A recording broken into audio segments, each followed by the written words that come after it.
So I'm trying to introduce to you now my opinion on that. As I told you, I started, so I knew that there was this Eberhard code for many, many years. And I already had started many years ago with students to work on that. But they have been so hard Kantians. There was nothing to make. And I was not that in Du Châtelet, to say, let's keep it otherwise. Okay, so let's start therefore with Eberhard. And the Eberhard, of course, I'm quoting to the Eberhard, where he is then quoting Du Châtelet. And this is within the third section of his commentaries to Kant, third number 3, where he is now, and this is what I'm presenting here. It has the title on the essential distinction of cognition, sensuality, and the intellect. And we have colored here, so we can. You remember what was our picture for that to understand? Because I like it very much that you have asked for picturing what we are doing, trying to decide. And I think there is a very good reason to do so, because I think this is a form of logic, it is a relation. When you can depict it, when you can sketch it out, when you can make it a design, then you know the relations and the dimensions. So I think it's really important. So this is the topic where Du Châtelet pops up here and gets her function and her role, so the distinction of sensuality and intellect. And Eberhard in this introduces into this chapter saying, and referring to a quote from Kant, Kant's ignorance of the Leibnizian heritage is unjustified because Kant is implied in Leibniz. This is his thesis on this topic. Yeah? So, and within that, I said that already, he refers to Du Châtelet, and he refers to Du Châtelet confirming with her that his argument is right. So this is an interesting fact per se. And so, okay, now we read what is the section he is referring to, and I say that. This is now, the problem is in the English edition, you only get the mixed 44 A and B section. There are some differences, but I will show you. So, Kant is writing there, the Leibnizian Wolffian philosophy has therefore, this is his resume after this base chapter and so on, the Leibnizian Wolffian philosophy has therefore directed all investigations of the nature and origin of our cognitions to an entirely unjust point of view in considering the distinction between sensibility and the intellectual as merely logical origin and content. As merely logical. Therefore, he refuses it. But it is transcendental, he says, and does not concern merely the form of distinctness or indistinctness, which is in our language that we have used, and that will come up in Eberhard, clarity and not clarity. But its origin and content, so that through sensibility we do not cognize the constitution of things in themselves merely indistinctly, but rather not at all, and as soon as we take away our subjective good. It is better in the pure A version, which I have translated for you, where he's saying the distinction of sensuality and the intellectual cannot be only logical, it is transcendental. The difference does not refer to clarity or non-clarity. So you can even write why he changed these things, but we can't discuss that. But concerns origin and content of that difference. So why are sensibility and intellect different pillars of our knowledge. Yeah. So, Kant holds the Leibniz-Wolffian school is wrong because this distinction should not be regarded as only logical, but as a transcendental distinction.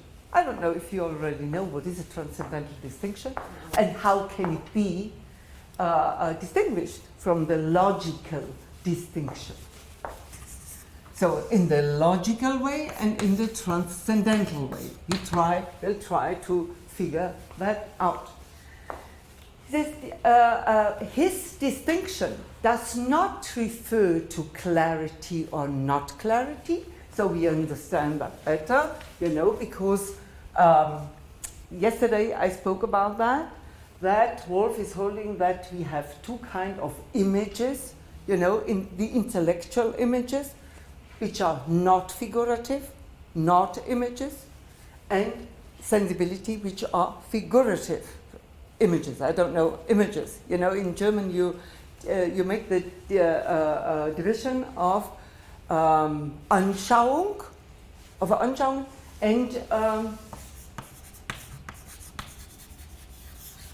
and Vorstellungen.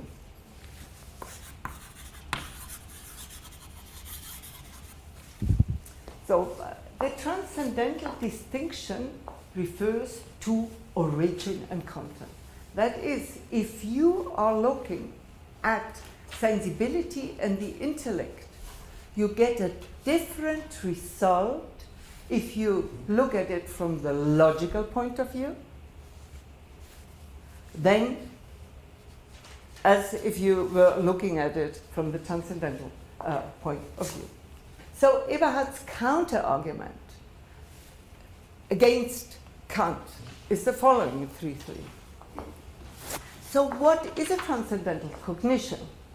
He says, also Leibniz had a logical and a transcendental approach, and Eberhard holds, also Leibniz was capable to have an explanation of how the sensible objects and intellectual objects are received by us in the logical way and in the matter-content, way, so the way of Anschauung of phenomena. Because you have various types of objects in your head. You have the intellectual objects, you have the objects of the phenomena as objects. So, and this is what he exactly holds now, Eberhard, against Kant. He says Leibniz was capable to deliver a formal and transcendental explanation of how we perceive knowledge.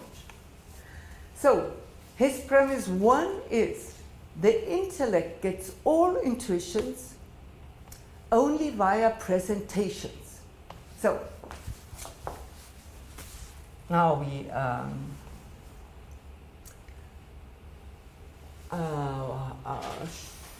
how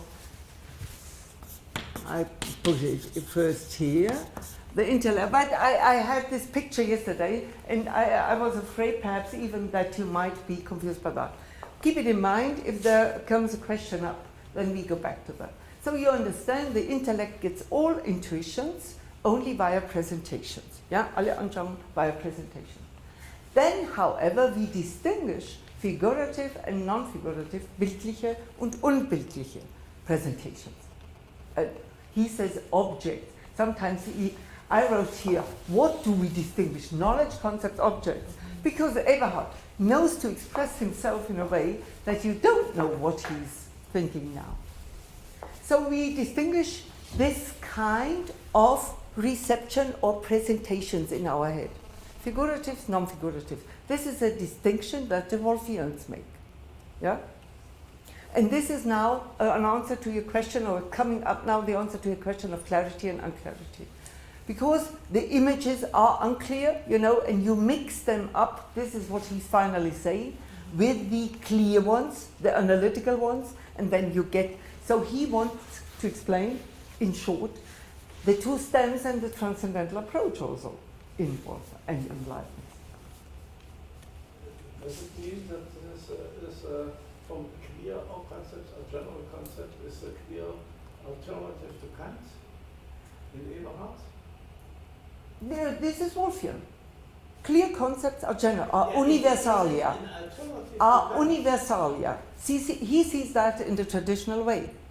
He sees that the clear analytical concepts from our mind are so in the tradition of universals. Yeah. Can you just give a particular example, just so that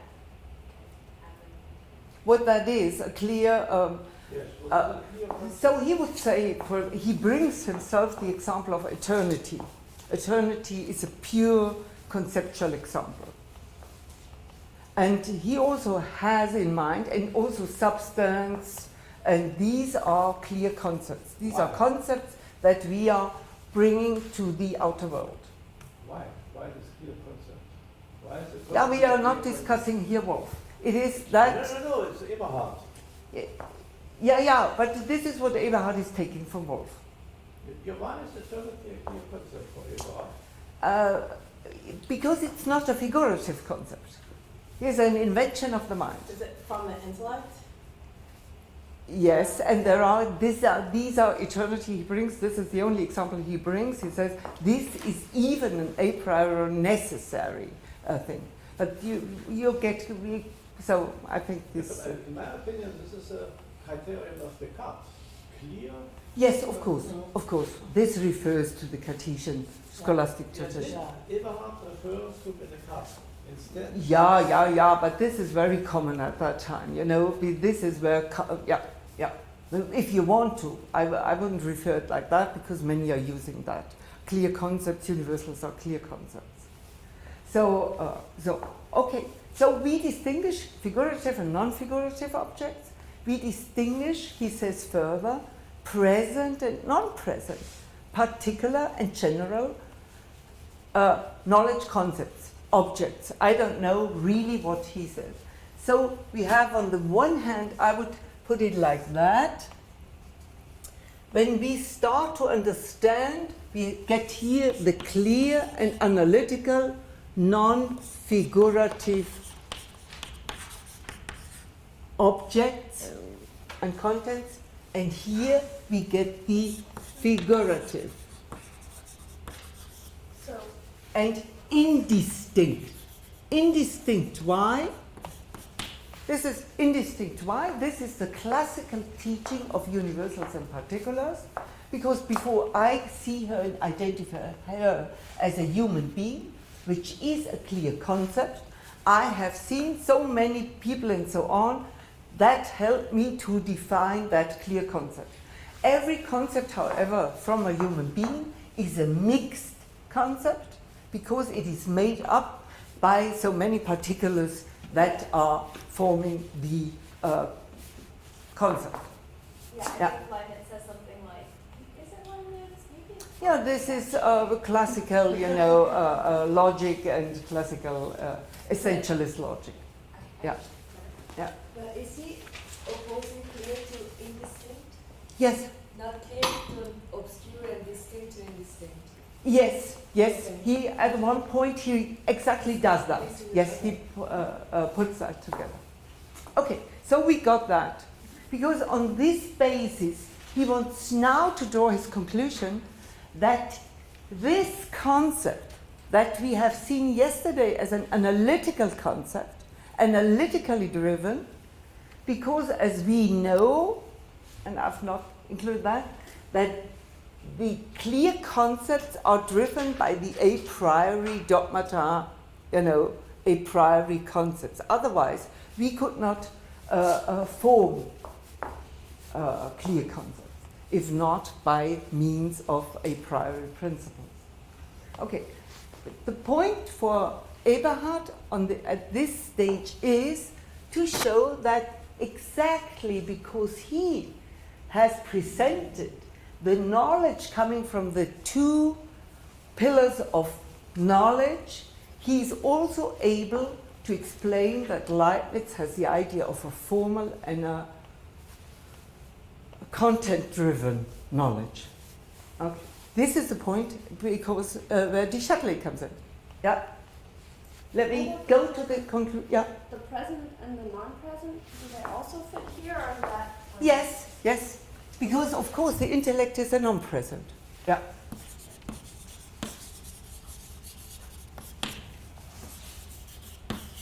This is Anschauung, you know, all we have that. Yeah. Only to understand better, with non-present, do we mean atemporal, not in time? This is the point now where he had referred to eternity and so, because there are also grades. But it is the concept of human being. You know, I don't need a figuration to have it in my mind. I don't need any present object to understand what is a human being. So can we go back to the first point? I just want to understand if I'm getting it right. So he's saying that so the Anschauung, so intuition is proper of sensibility, and Vorstellung and presentations are proper of the intellect. Yeah. And then he's saying that all our intuitions are obtained only via Vorstellung, right? So basically, no. Wait a moment. Okay. Yeah. You know, Okay. because this is the conclusion now. We are heading now to the conclusion. So Eberhard's conclusion from this, he wants to prove that the Leibniz-Wolffian, I must say Leibniz, is transcendental, and that Kant was wrong in his statement of A44. How does he try to bring out of his analytical presentation here now the conclusion? Eberhard holds that Leibniz-Wolff implies not only the logical distinction between sensibility and the intellectual, because it distinguishes also the matter of its concepts. And by matter, he understands here to divide by particulars and general ones. So this is the division of content. This is the matter of our understanding. You know, this is what also Kant is referring to. We need the matter, the object, the reality. And he says, I can show that also Leibniz and Wolff are here handling with the matter. And we divide the particular and the general ones. And the third conclusion he draws from that is, and Leibniz-Wolff are also capable to distinguish the concept concerning the origin. Because the origin of knowledge are the two pillars of sensibility and intellect. He says, so what, Kant? What is new in you? You know, and it is quite convincing. Yeah, and we see again how close Kant is with that kind of philosophy. And he says, okay, and I show you that it also has a content which is here, he says, the figurative and the non-figurative. Is figurative the same as Bild. image? Give me a word for that. In German it is bildlich und unbildlich. So it's an image or non-image. But we have, you know, in Germany it's very simple. You say a bildlich is a concrete, is something, and the other is a concept. Okay. Because sometimes figurative in English means like metaphorical. Okay. And So so I don't help think me. it means Okay, that, right? okay. Yeah. So what do you think, what could we take? Those who are living in both worlds. It is bildlich und unbildlich. Yeah. So I bildlich, Image, yeah. Or like unbildlich. imagey, yeah. Yeah, think about that. Imaginary is more. Yeah, so- also that's wrong too. Yeah, that's why figurative sometimes means like imaginary. Yeah. Yeah. Or like, It Yeah. would imply the Imaginary goes to imagination the fictive, and the Yeah. imagination plays such a huge role. yeah. Then in Du Châtelet and in Kant that we can't use that. Yeah. Yeah. visual But Imaginary, yeah. Imagery. Imagery. But It's not imaginary, it's imagery. It's images. Imagery. Imagistic. Yeah, imagistic. Or imagistic. Yeah, it's, yeah. Yeah. Imagistic. Imagistic. I like that. Yeah. Imagistic. I think imagery has an E before the A. And non-imagistic, because Yeah. one can provide that form from that. Okay. Yeah. Yeah. But it is always a struggle to divide the conceptual world from the world of Anschauung and phenomena. These three alternatives to the distinction between matter and form. Yeah. As you see here, it is not fitting to the distinction of matter and form, Not fitting, okay. because matter, now here in this Wolffian, observable Wolffian explanation, matter refers to the particulars on the sensible. Here we have matter, and we have matter, a content. So the content also in the general. So I would say that is not. This is essential to Kant. Yeah, we will see. We will see. It comes up again. So okay, we go further. So the steps of Eberhard's argument are now bringing in Du Châtelet on what place? What is why? So he starts his argument after having given an explanation like that here. Eberhard says, albeit Leibniz did not speak out about phenomena, Erscheinungen, he surely had something like that in mind, he's saying. So Leibniz meant it. So I'm questioning, as Kant did, because there's even a huge distinction. When he says, Leibniz talked about phenomena, and he uses the word phenomenon here, Erscheinungen, which is the German for phenomena. So I think he wants to allude to the Kantian Erscheinung. So when he says, and he quotes here this short quote, die natürlichen Erscheinungen oder das, was an den Körpern erscheint, which is in English? The natural phenomena or that which appears of the bodies. Yes. So he brings this short quote, confirming that Leibniz did not talk about phenomena, but he assumes that Leibniz had this let's say, rooting of knowledge in sensibility. This is what he wants to prove at that point. And this is the important point. This is the important point. Eberhard is interested to show even Leibniz had the rooting of his knowledge in sensibility, not only in the intellect. This is the decisive thing. Because at that point, he brings Du Châtelet in. And we have to understand that this is this point where the classical Wolffian would never root knowledge, let's say, primary in sensibility. So he has already taken that step to divide the two pillars of knowledge, sensibility and the intellectual, and at that point he brings in now Du Châtelet and says, Leibniz meant that, and Du Châtelet is proving that. Yeah, as the definition of Du Châtelet is saying that. And after that, but this is, I don't work that out, but only for you to know, because then he heads to the argument that Kant says all phenomena relate to and are grounded in things in themselves. So we have to understand that in that gap of this, his argument, he goes to Du Châtelet. Yeah? Okay, and what has Du Châtelet to confirm? Only to repeat that. Du Châtelet has to confirm that also Leibniz had one root of knowledge identification in sensibility. And he had already proved, he thinks, that with Leibniz we can say that knowledge is also transcendental and formal. So now, Éberhard Du Châtelet quote. As I told you yesterday already, the interesting thing is that he gives his own translation. He refers to the 1742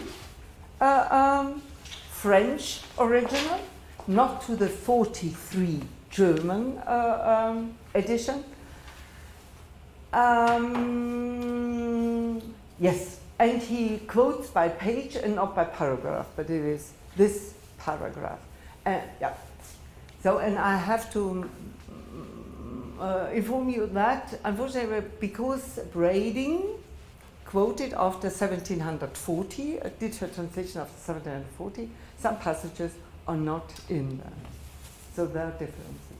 So, and he says, after the argument I have introduced to you now, he says, Eberhard says, this is what Du Châtelet's definition proves, namely that Leibniz secures phenomena in sensibility. And he takes the quote from her, appearances are Erscheinungen.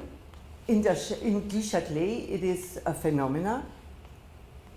And he takes Erscheinungen. There is also an even more funny thing if you look it up. But appearances are images that originate from the confusion of several realities. I have told you yesterday that the original in Du Châtelet is differently. The original in Du Châtelet is, that's why we call phenomena appearances or images that originate from the confusion of several realities. So we can, the question is now, what is meant by her several realities? Is meant the figurative and non-figurative, or the imaginary and non-imaginary, as it is in Wolf? Or is meant the several realities as it is used in Kant? I try to bring you further in the argument. So, yeah, here only to have the text, to show you the text that makes you clear the differences. So the French text would be phenomena are appearances or images that arise from the confusion of several realities. But Eberhard quotes only appearances are images. But he takes the word, he brings that together, you know, yeah, and he leaves out here, he calls it Erscheinungen, what is in German correct. Yeah. But the quote is not correct. And so,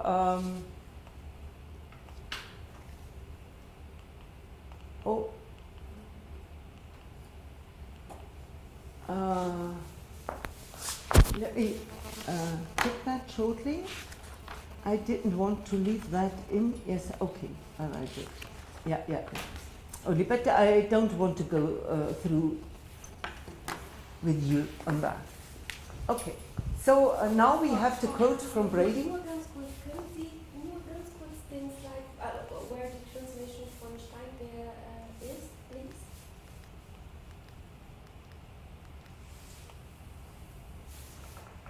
Let me see which one. This is now, you know, showing you with the Eberhard. Yeah. Okay. Eberhard Steinberg. So it is into, yeah. Oh, I thought Eberhard quoted the composite thing. No?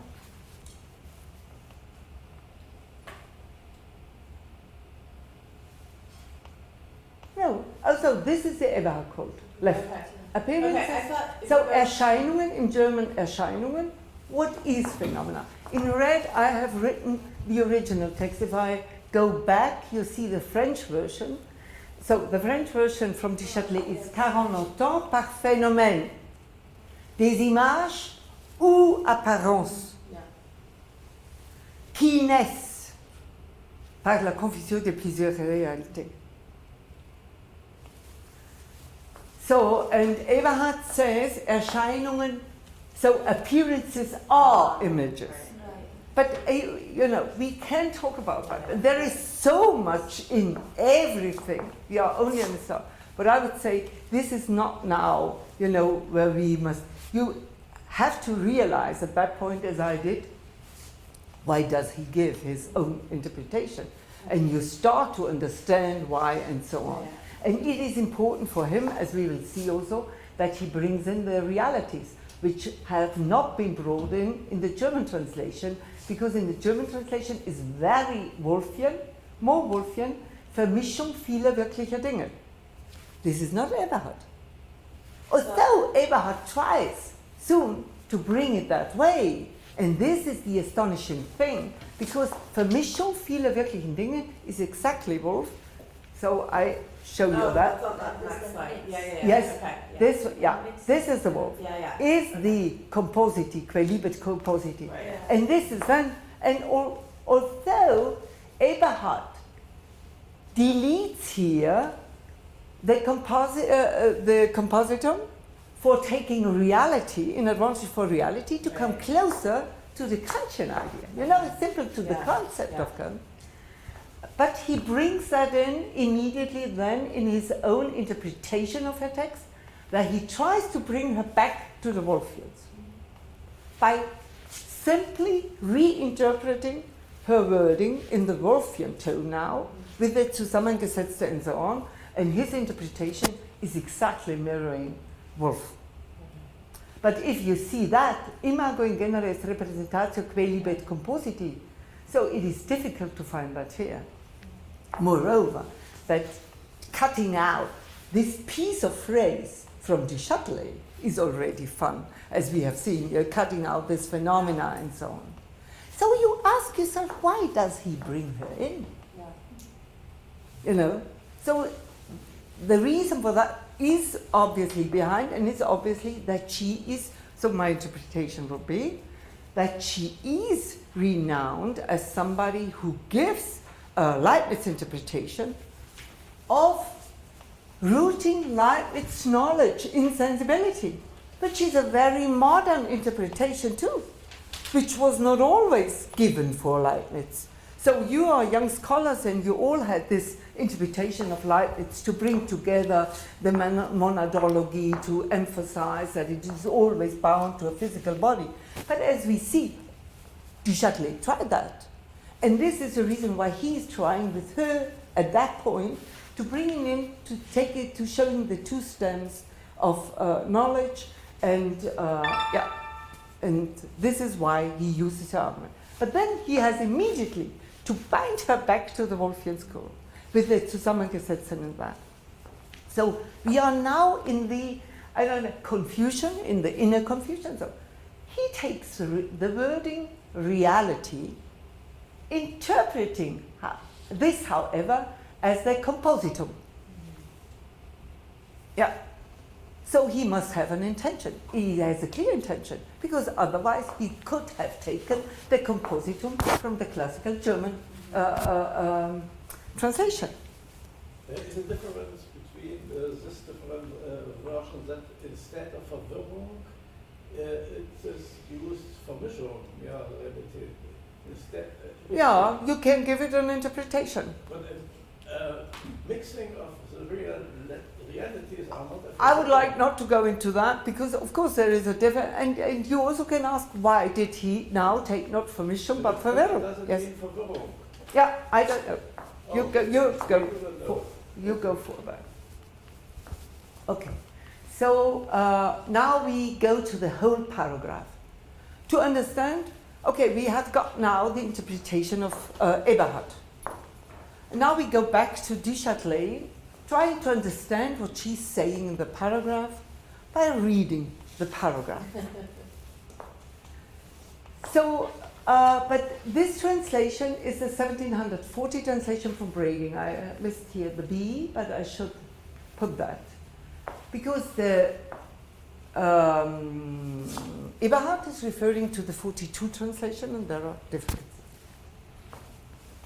So now, but she has the better English, of course, we read first her.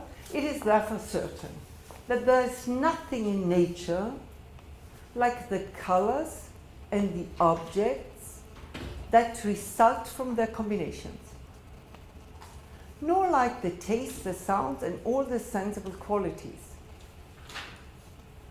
And that all things exist only insofar as beings exist, who, in confounding their realities they could not discern, bring into existence in themselves these images.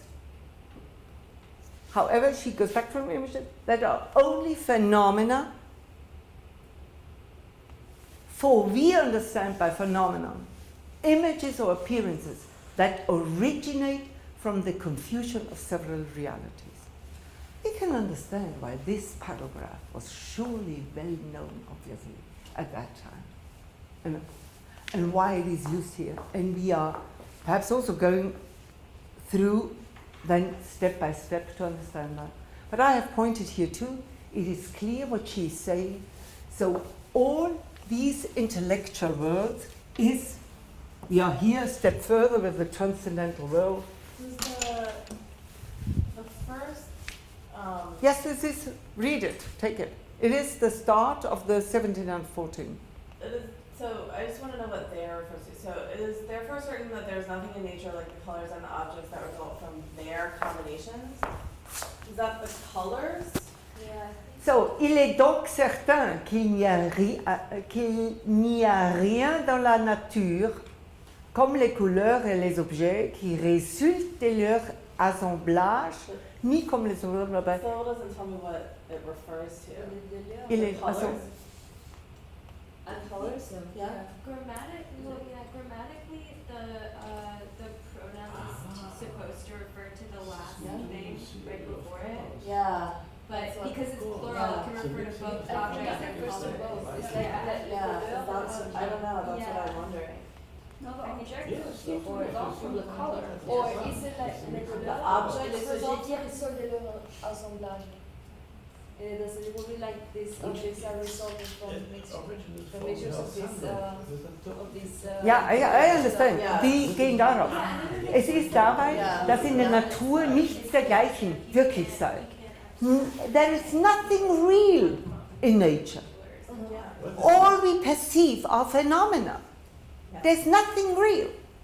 All we perceive is phenomena. It's real because it's you're doing this here. Yeah, it's nothing real but phenomena. Yeah, but I think now we got it all. This is Yeah. the Newtonian theory of colors, because ihre Sammlung entsteht, alle zusammen, they are mixed and they are perceived together, but this is a different phenomena which is distinguished from the separated colors.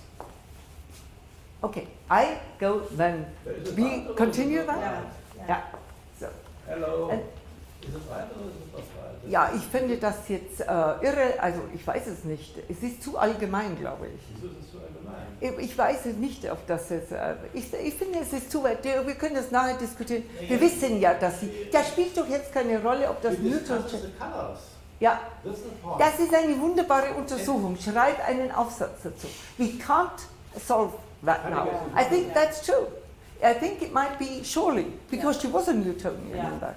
Yeah, yeah. But I think here it's not that important what the color is, but Yeah. how phenomena Yeah. are being produced. And that they require the Like they're- babies. yeah, to yeah. interpret. Because really, Yeah. yeah. And that was So, and that all things exist only insofar as beings exist.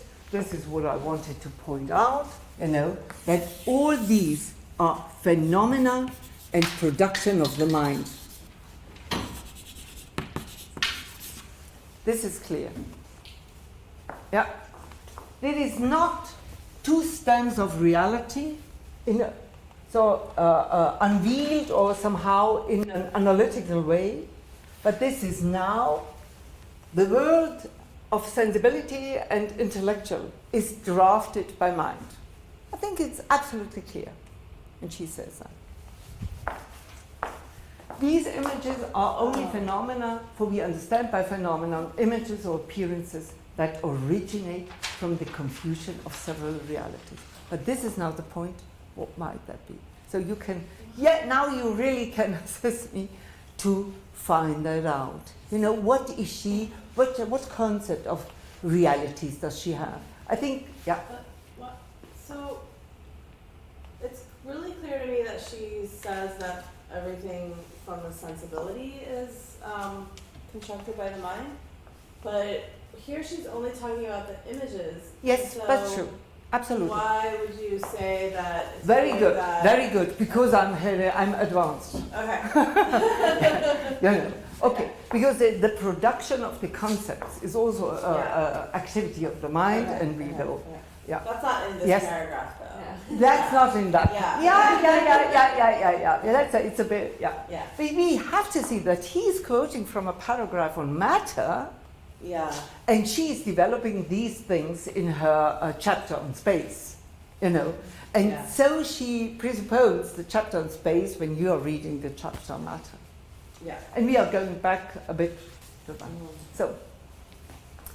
So when it continues, and it is infinitely important to make a distinction between the image that originates in us. So keeping in mind what Elizabeth has said now, it refers here indeed simply to the sensible world that originates in us from the confusion of an infinity of things that we do not distinguish. So we could even read that in the Wolffian way. So if somebody comes on your way and says, she says here, this is a confusion of many things. And now Dieter comes in again with the many lights and things and optical theory and so.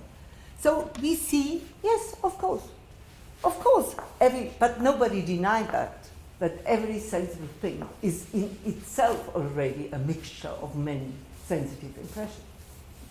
And it is paying attention, so for an infinity of things, that we do not distinguish.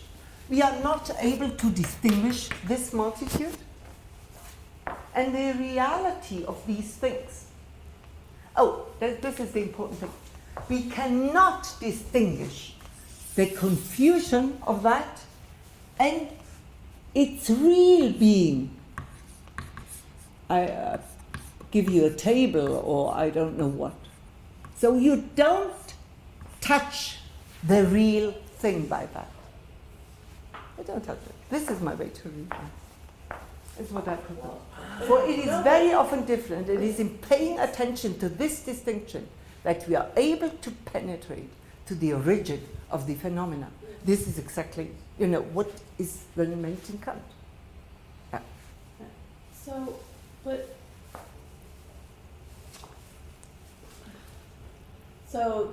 it's important to make a distinction between the image that originates in us from the confusion of infinity things that we... Oh, okay, sorry.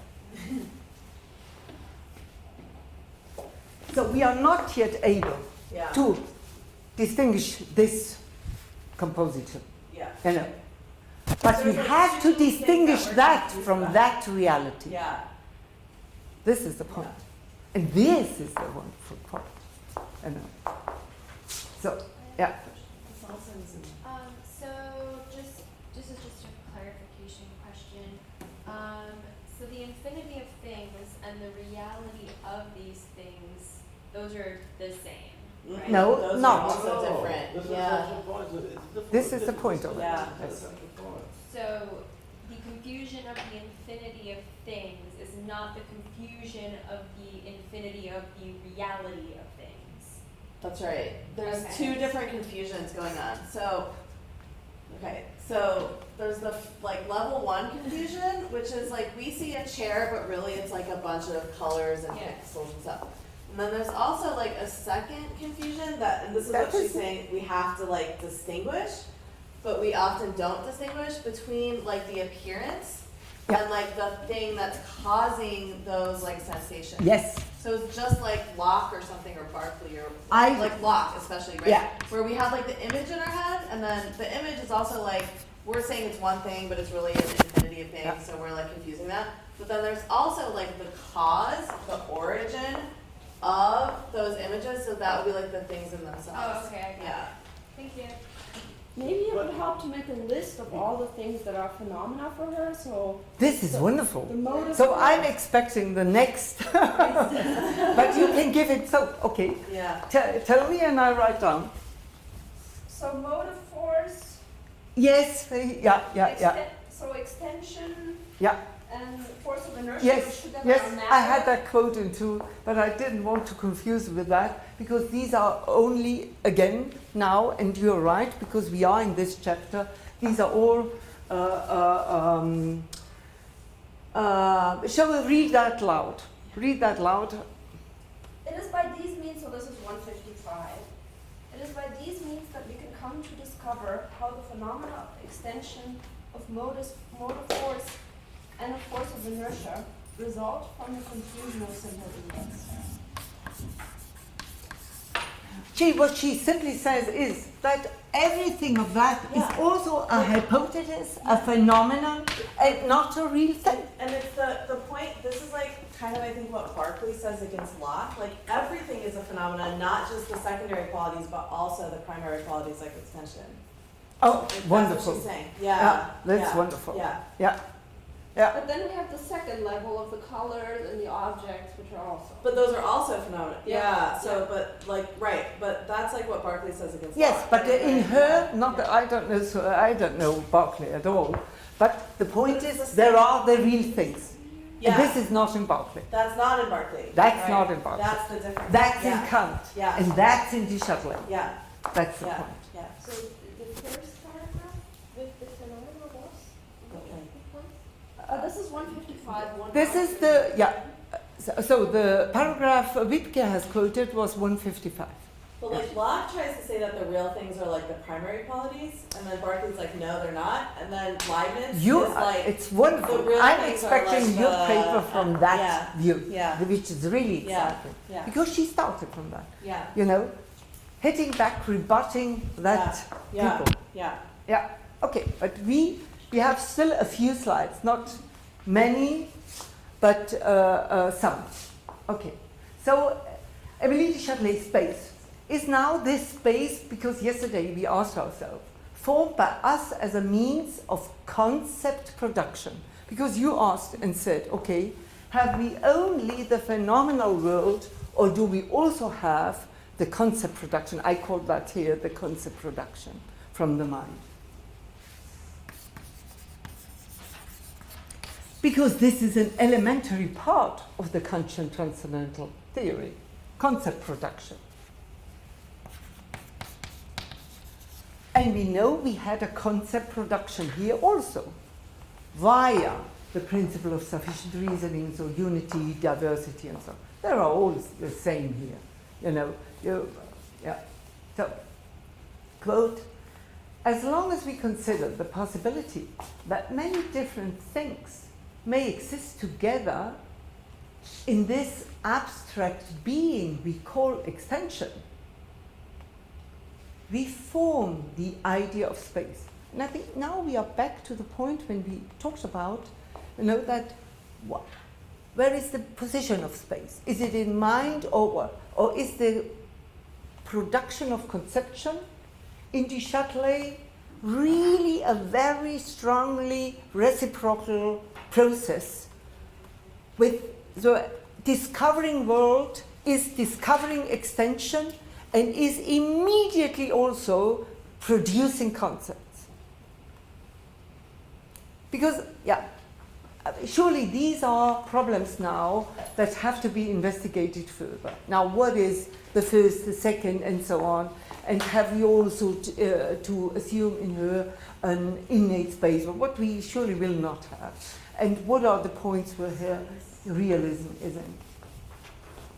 So we form the idea of space, which is nothing other than the idea of extension joined with the possibility, I found that great, with the possibility of restoring to the coexistent and unified beings. So you come to the world, you have these, coexistent and unified beings, because otherwise you do not realize that you are here.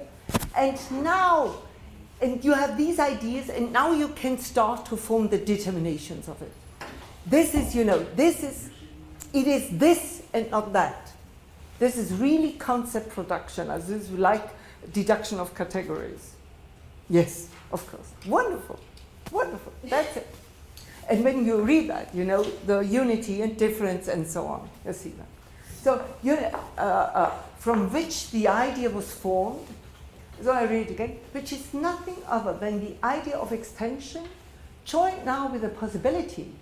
So I have an extension and coexistence entities in that. But this is not all. Now we are perhaps on the level that Kant is when he writes from a priori intuition. Because now he puts the a priori intuition at the beginning, and with that, established with that, we start to produce determinations. And she has it otherwise. She has it like that. She says, okay, in that coexistent entity world, we are now able to, so in this world of the unified beings, so unified means having produced unities. This is what she says in the paragraph before. Unities. This is still a phenomenal world, right? Yes, this is Yeah. There is no other world. Yeah. There is no other world than the There phenomenal is. world.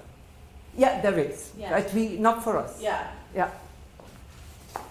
So because now we are producing the concepts, we producing concepts by giving determinations into the world of coexistent beings.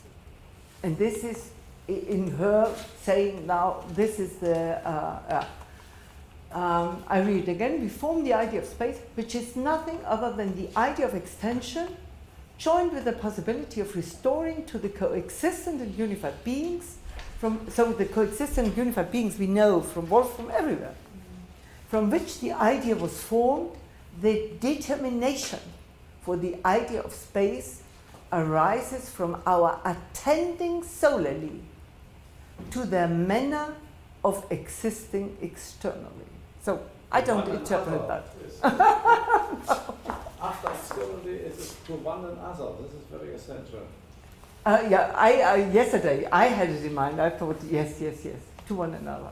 Yeah, I should write that down. Yesterday it broke it. You're right. Solely to the manner of existing, to one another. For what stands It's 79. Yeah. For what stands B? Where are we? B stands for the braiding translation. Yeah, sorry, I should have. So Yeah. do you think these are transcendental arguments or arguments for the conditions of experience? Here, maybe I can see it. I don't know so much about the image side. So do you think What it's do also you mean? like... No, so what is the transcendental argument? The transcendental argument is, that we are producing concepts out of the sensible world.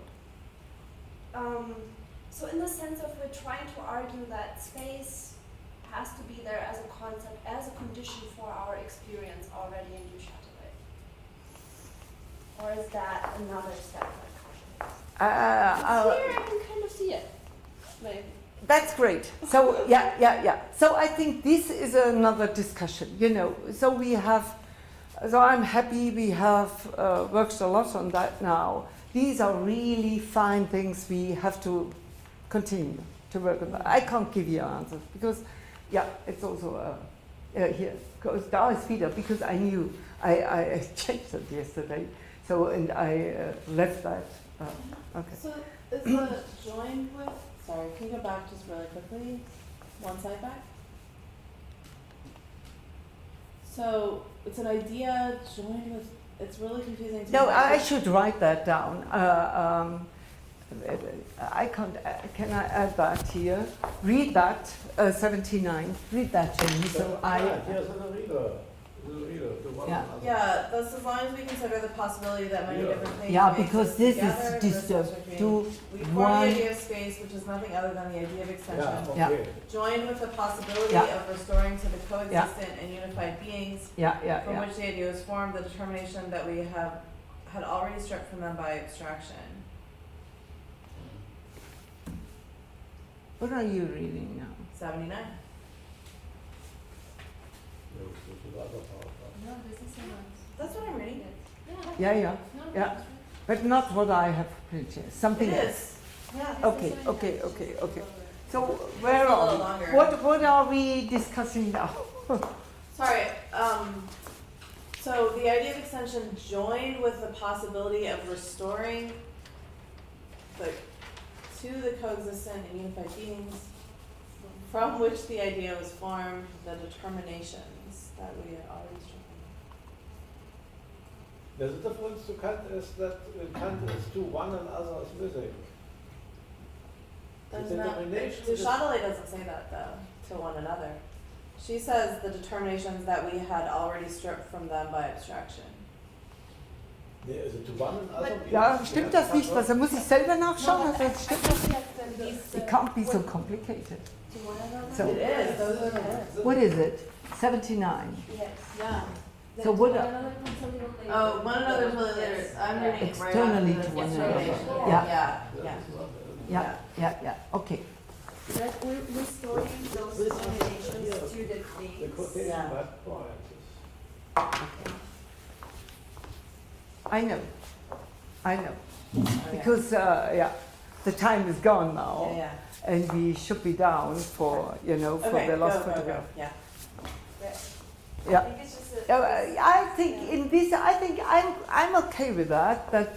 I put that online, as we have said, Yeah. and I'm very happy to remain in contact with you because I really expect you now to go ahead and, from your perspective, to work on that. And yeah, and perhaps we will have a workshop together and enlarge the group and doing things like that.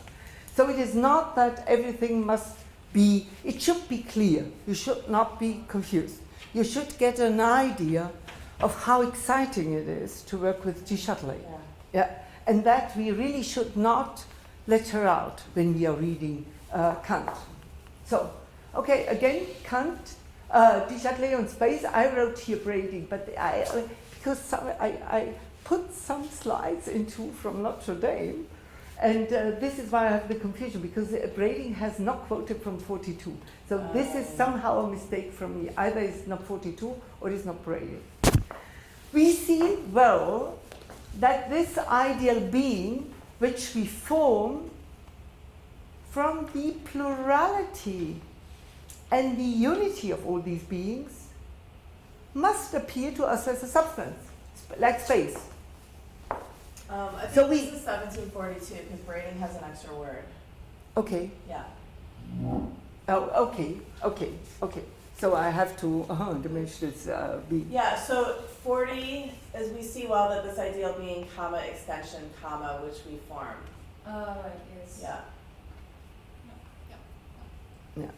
So there's just one extra word. We see well that this ideal being, extension, which Ah, we form, ah, yeah, and okay. then 42 just Right. takes out extension. So it's Which very similar. form the plurality and Yeah. the unity of all these beings must appear. Yeah, but it's always, we have to be careful for that, but I must excuse perhaps because I put that together Yeah, perhaps it's fine. Yeah. yesterday a bit quickly.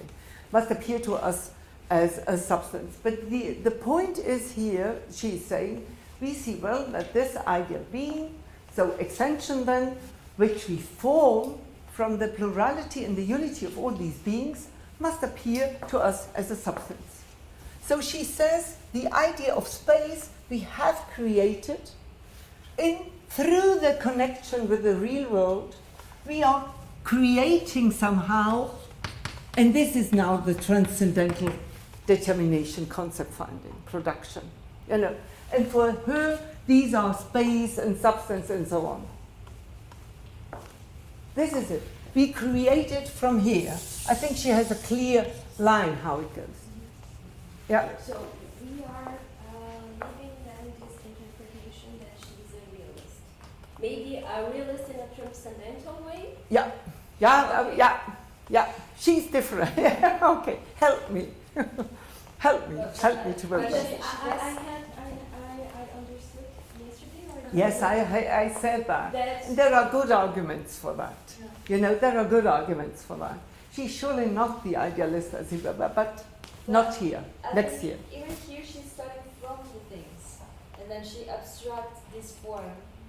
But I mean, what Yeah. makes it possible is, what it makes it so cool is that it joins the possibility of restoring these determinations to the things. So Yeah. we start from the things, and we build the Yeah. conditions to know these things. Yeah, So I guess this is what this rule is kind of. I would agree. Because you can also say he's. But this is kind of a So, okay, but I would like to continue here, you know. Thus we are led to represent space, so from that consequence, as a substance independent of the beings that are placed in it. Das ist Newton. That's Newton. And therefore, the critique of Newton in favor This of is, Leibniz. yeah. But we do discuss this point at the beginning of the chapter. She said exactly that at the beginning of the chapter. But what she is saying here is that therefore, and she points that out later, the more that she says, this is the reason why all this, sorry, I could now say something, but all these Newtons and others think this space is you know, there is nothing in and so on.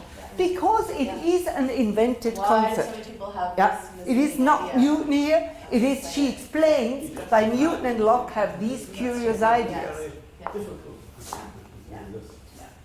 Yeah. So, yeah. So this is the reason why I have added that thus we are led to represent space as a substance independent of the beings. This means something.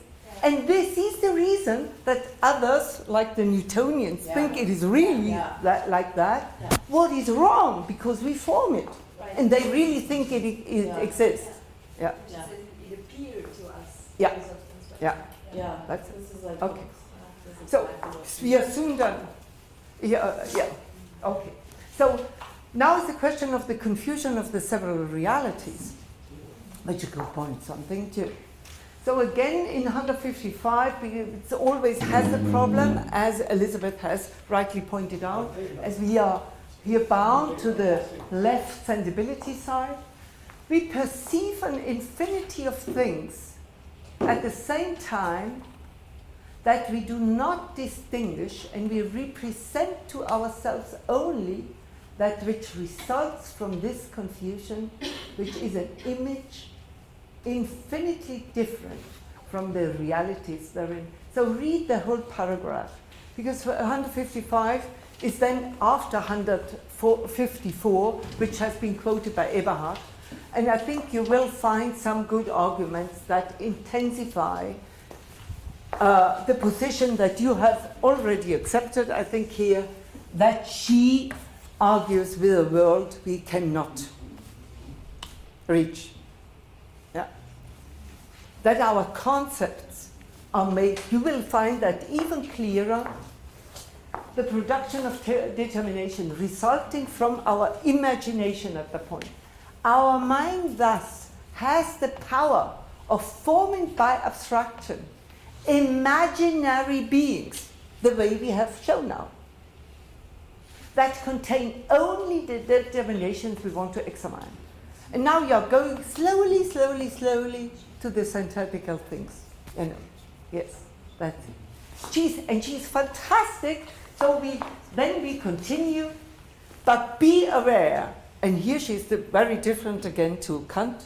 Be aware. With a little attention, we see that all of these alleged properties, as well as the being in which we suppose them to exist, has no reality but in the abstraction of our mind, and that nothing like this idea does or can exist. Nothing which we invent in our mind, in our determination. So the determinations are not real. This is what she makes absolutely clear. Yeah. This is wonderful. That part, nothing like this idea does or can exist. Yeah. That's subject to the Moss objection. That because if you can't know anything about it, then how can you say that it can't exist? Yeah, so all these imaginations that you have no reality, but in the abstractions of our mind, How do you know?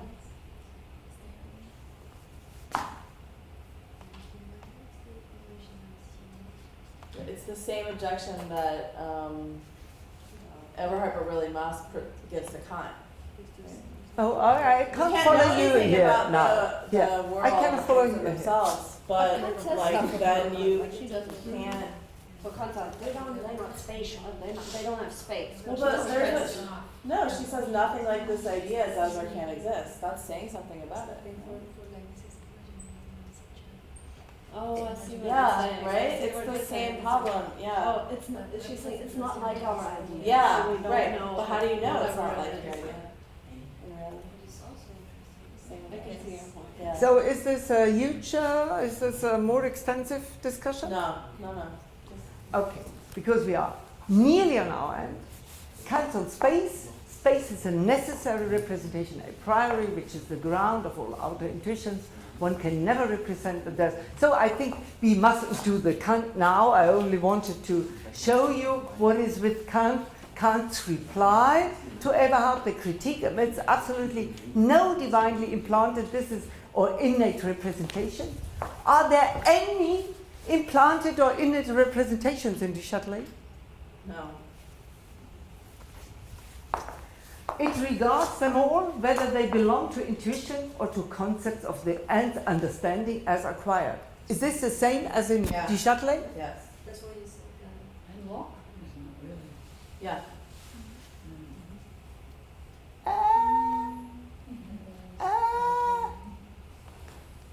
No innate ideas. No. No. So if I read that as Locke, so well, the first part, the first sentence, not the second sentence. okay, so we Kant on concepts reply to Eberhard. So such acquisition is, as the Greek shows in all forms, the synthetic unity of the manifolding concepts. Synthetic unity of the manifolding concepts. For neither of these is derived by our faculty of knowledge from the objects given to it as they are in themselves, but rather it brings them out of itself a priori. I don't know about Du Châtelet on that one. Yeah, I don't know. Yeah. That's good. That's okay. So this is something we have to look more distinctively. So the last word for Du Châtelet, fictions, not reality. For imaginary notions, these are imaginary notions, which are infinitely helpful in the search for truth, but depend on determinations, became, however, very dangerous when we take them for realities. I think this was it. Then I like that the most. I made that back the end. I hope you see that these conclusions that I have brought are based on assumptions that I have destroyed. So all assumptions on space, I have destroyed. You know, since I have shown that the properties of the empty space are built only on the abstractions of the mind.